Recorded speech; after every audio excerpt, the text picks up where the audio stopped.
রতন ও রমেশ দুই ভাই মাঠে চাষ করছিল। তারা দুজন খুবই পরিশ্রমী ছেলে। বাবার বয়স হয়ে যাওয়ায় এখন তারা দুজনই মাঠের সমস্ত কাজ করে। তারা আর বাবাকে মাঠে আসতে দেয় না। কি রে তোর হলো? হে, এই হয়ে গেছে।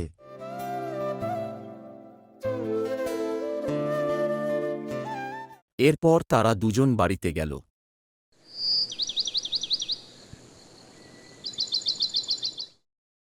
রতন ও রমেশ দুজনেই বিয়ে করেছে এবং তারা একই সঙ্গে একই বাড়িতে থাকে।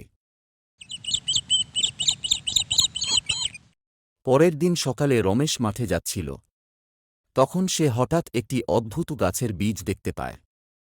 রতন তখন সেটিকে নিয়ে গিয়ে তার জমির এক কোণে লাগিয়ে দেয় এবং খুবই মনোযোগে এটির যত্ন করতে লাগল। সে প্রতিদিনই এই গাছটিতে জল দিত। গাছটি খুবই অদ্ভুত ও সুন্দর দেখতে ছিল। সে সঠিক জানত না এটি কিসের গাছ। সে শুধুমাত্র ভালোবেসে কাজটি করত। এরপর হঠাৎ একদিন রমেশ এটিকে দেখতে পেল। এটি কিসের গাছ জানি না, একদিন আসার সময় রাস্তার পাশে এটিকে পড়ে থাকতে দেখেছি। গাছের চারাটি খুবই অদ্ভুত দেখতে ছিল, তাই আমি এটিকে নিয়ে এসে এখানে লাগিয়ে দিয়েছি। আর দেখ, এটি খুবই ভালোভাবে বড় হয়ে উঠছে। যাকগে, যার জন্য এসেছি। বর্ষাকাল তো চলেই এলো, তাই চাষের জন্য ধানের বীজ আনতে হবে। তা তোর কাছে কিছু টাকা হবে? হে, সে তো করতেই হবে। চল তুই বাড়িতে যা, আমি গরু দুটিকে ছাওয়ায় রেখে আসছি।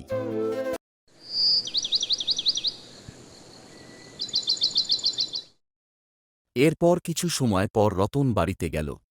গিন্নি, ও গিন্নি, কোথায় গেলে? এই তো এখানে। আমাকে এক গ্লাস জল দাও না, আমার খুব জল তেষ্টা পেয়েছে। এরপর রতনের স্ত্রী রতনের জন্য জল নিয়ে গেল।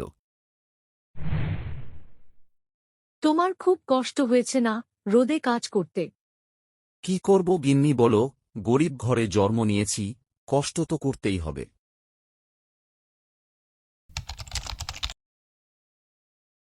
গাছটি খুবই সুন্দর ও বড় হয়ে গেছে। পরের দিন সকালে রতন মাঠে এলো, কিন্তু আসতেই গাছের দিকে তাকিয়ে তার চক্ষু চড়ক গাছ হয়ে গেল। সে দেখতে পেল গাছে সোনা ঝুলছে। এটি দেখে সে খুশিতে আত্মহারা হয়ে গেল। অবশেষে সে তার এত দিনের কষ্টের ফল পেল।